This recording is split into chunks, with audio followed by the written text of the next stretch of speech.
Bihar board के तरफ से फरवरी 2022 में आयोजित होने वाले मैट्रिक और इंटर बोर्ड परीक्षा की सभी तैयारी लगभग पूर्ण कर लिया गया है। और आजकल लगातार कल भी हम लोग चर्चा किए थे कि आपके परीक्षा केंद्र अर्थात कि एग्जाम सेंटर की तैयारी पूर्ण हो चुका है।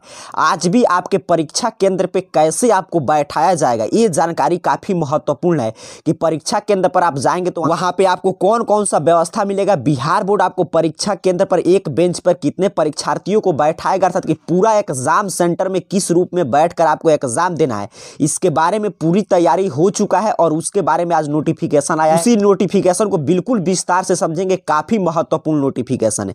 यहाँ पे देखिए एक और नोटिफिकेशन है, उससे पहले आज के डेट में जारी किया गया नोटिफिकेशन है कि मैट्रिक इंटर के लिए का होगा सत्यापन। आगे यहाँ पे विस्तृत जानकारी दिया जा रहा है कि अगले वर्ष जो फरवरी में आयोजित होने जा रहा है आपके मैट्रिक और इंटर का बोर्ड परीक्षा, और हर एक जिला में जो जो परीक्षा केंद्र बनाया गया उसका सत्यापन किया जाएगा। अर्थात कि ठीक है, परीक्षा केंद्र तो बन गया है, लेकिन जब वहाँ पे छात्र छात्राओं को बैठने की क्षमता है कि नहीं, बेंच डेस्क वहाँ पे उपलब्ध है कि नहीं, पेयजल उपलब्ध है कि नहीं, रोशनी, चारदीवारी, शौचालय, ये सभी मूलभूत सुविधाएं अगर रहेंगे भी वहाँ पे आपका एग्जाम सेंटर बनाया जाएगा। अर्थात कि इस साल जहाँ पे भी आपका मैट्रिक इंटर का सेंटर रहेगा उस स्कूल कॉलेज में आपको पर्याप्त व्यवस्था रहेगा बेंच डेस्क का, उसके साथ साथ आपको पानी का व्यवस्था, रोशनी, इलेक्ट्रिसिटी का व्यवस्था, चारदीवारी, शौचालय इत्यादि मूलभूत सुविधाएं वहाँ पे उपलब्ध होगा।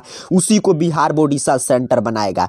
अब आइए समझते हैं कि एक परीक्षा केंद्र में आपको कैसे बैठाया जाएगा। यहाँ पे एक एक बात को ध्यान से समझिएगा। यहाँ पे जानकारी दिया जा रहा है कि बिहार बोर्ड से पहुंचने पर परीक्षा नहीं दे पाएंगे। विद्यार्थी जूता मोजा पहनकर जाने पर भी है रोक। ये जूता मोजा पहनकर जो जाने पर रोक लगा है, इसमें आगे बदलाव होता है। पिछले साल भी सेम नियम था कि जूता मोजा पहनकर नहीं जा सकते हैं, लेकिन आगे अभी एग्जाम फरवरी में है और इतना पहले नोटिफिकेशन आया है तो फरवरी तक हो सकता है। ठंडा जिस तरह अगर बढ़ जाता है तो ये रोक हटा दिया जाता है। अगर ठंडा देखिए इस समय बिल्कुल कम, अगर ऐसे हटे हुए रह गया तब क्या होगा, ये रोक लागू रहेगा। तो इसमें कोई आपको ज्यादा अभी टेंशन लेने की बात नहीं, भी काफी समय है। आगे जो जानकारी दिया जा रहा है ये इस बात को ध्यान से समझिएगा। लिखा गया है कि मैट्रिक परीक्षा में हर बेंच पर 2 परीक्षार्थी केंद्र में 10 मिनट पहले तक मिलेगा प्रवेश। और मैट्रिक नहीं, इंटर पे भी सेम नियम लागू रहेगा। अर्थात कि एक बेंच पर 2 ही परीक्षार्थियों को बैठाया जाएगा और 10 मिनट आप पहले जाएंगे तभी आपको प्रवेश मिलेगा।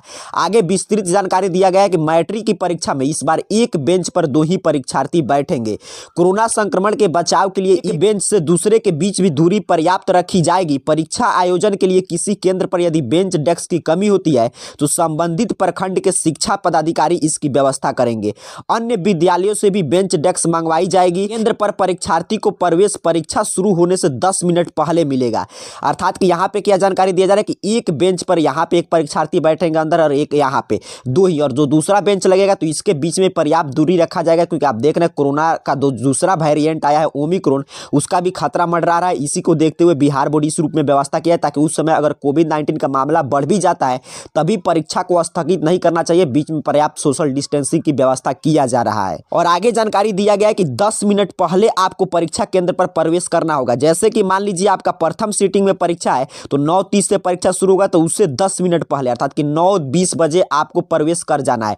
9:20 बजे के बाद आप जाएंगे तो सेंटर का गेट लॉक कर दिया जाएगा। उसी तरह अगर आपका एग्जाम सेकंड सीटिंग में 1:45 से है तो आपको 1:35 10 मिनट पहले तक परीक्षा भवन में प्रवेश कर जाना है, नहीं तो उसके बाद आपको प्रवेश की अनुमति नहीं दिया जाएगा। नीचे जानकारी दिया गया है कि मैट्रिक की परीक्षा 17 से 24 फरवरी तक चलेगा। रूटिंग आपका आ चुका है। अगर रूटिंग नहीं देखे होंगे तो arcareerpoint.com वेबसाइट पर जाकर आप रूटिंग डाउनलोड कर सकते हैं। आगे देखिए कुछ और महत्वपूर्ण जानकारी आपके लिए आया है कि 17 से परीक्षा एक रोल कोड के छात्र क्रम में बैठेंगे।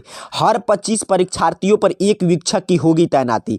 मैट्रिक परीक्षा में सीट प्लानिंग पर कहा गया है कि परीक्षा कक्ष में एक रोल कोड के सभी परीक्षार्थी रोल नंबर आरोह में परीक्षा में बैठ सकेंगे, जिससे कि उनके द्वारा मुद्रित रोल नंबर वाली उत्तर पुस्तिका, OMR सीट एवं उपस्थिति पत्रक के वितरण में परेशानी न हो। परीक्षा के बाद उन्हें इकट्ठा करने में दिक्कत नहीं हो। अब यहाँ पे क्या, इसको क्या समझना है आपको कि सीट प्लानिंग अर्थात कि जैसे ही आप एग्जाम सेंटर में प्रवेश करेंगे तो वहां पे आपको रोल नंबर और रोल कोड के आरोही क्रम में बैठा जाएगा। जैसे मान लीजिए रोल नंबर आपका है 2,53 और किसी छात्र का है 2,54, तो आप यहाँ पे बैठेंगे, फिर वहां पे वो बैठेगा, फिर 2,55 वाला उसके नीचे, फिर 56, ऐसे ही आरोही क्रम अर्थात कि असेंडिंग ऑर्डर अर्थात कि बढ़ते क्रम में आपको बैठाया जाएगा। जानकारी दिया जा रहा है कि छात्राओं के लिए अलग बैठने की व्यवस्था है, अर्थात कि गर्ल्स स्टूडेंट का सेंटर अलग रहेगा।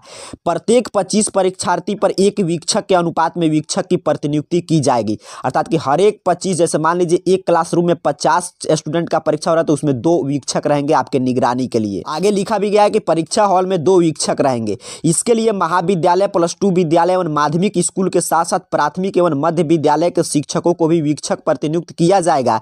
गेट पर महिला परीक्षार्थी की तलाशी महिला पुलिसकर्मी एवं वीक्षक ही लेंगे। बिहार बोर्ड ने सभी केंद्र अधीक्षक को निर्देश भेजा है, कहा है कि केंद्र अधीक्षक, वीक्षक एवं अन्य कर्मी पदाधिकारी केंद्र पर सुबह 7 बजे पहुंचेंगे। और फिर आगे आपके लिए नोटिफिकेशन है, ये जो वीक्षक है, शिक्षक जिनको परीक्षा केंद्र में केंद्र अधीक्षक और वीक्षक बनाया गया है, उनको परीक्षा शुरू होने से 1 दिन पहले केंद्र पर योगदान देना होगा। सभी जानकारी वहां पे जाकर देखना होगा कि सभी व्यवस्था सही से किया गया है कि नहीं। तो इस नोटिफिकेशन का जो महत्वपूर्ण बात था, सबसे महत्वपूर्ण बात आपको ये समझना है कि कैसे आपको बैठाया जाएगा। तो आपको जानकारी मिल गया, मैं एक एक चीज आपको पॉइंट बाय पॉइंट समझा चुका हूं। और दूसरा महत्वपूर्ण जानकारी देखिए, एक बेंच पर 2 ही परीक्षार्थी के बैठने की तैयारी कर रहा है बिहार बोर्ड। इसका मतलब क्या है कि कोरोना के संक्रमण का भी ध्यान रखा जा रहा है कि अगर आने वाले समय में, मान लीजिए अभी फरवरी में परीक्षा है, कोरोना का मामला ज्यादा बढ़ता है, तभी बिहार बोर्ड को परीक्षा स्थगित नहीं करना पड़े, अर्थात कि परीक्षा आपका जो होगा तय समय पे ही होगा। इसलिए बिहार बोर्ड देखिए सभी व्यवस्था कर चुका है। आपको अपना पढ़ाई जारी रखना है। और कैसे आपको बैठाया जाएगा एग्जाम सेंटर पे, क्या होता है आप जानते हैं। डेली हम जो भी नोटिफिकेशन आता है उसकी जानकारी आपको देते हैं, उसके बाद समझा देते हैं कि इस नोटिफिकेशन से आपको क्या समझना है। और अगर आप मैट्रिक के परीक्षार्थी हैं तो आपके लिए तो डेली शाम में 6:30 PM पे इस चैनल पे क्लासेस चलता है। साथ ही इस चैनल पे आपको बिहार बोर्ड का ऑफिशियल नोटिफिकेशन और उसके साथ साथ आपके लिए जो भी उपयोगी क्लास है, तो अगर मैट्रिक की आप परीक्षा देंगे 2022 में, तो 6:30 PM पे क्लास आप ज्वाइन कर सकते हैं। ऐसे जैसे ही कोई अगला अपडेट बिहार विद्यालय परीक्षा समिति की तरफ से जारी किया जाएगा, उसकी जानकारी हम आपको देंगे। तब तक के लिए आप सभी को बहुत बहुत धन्यवाद।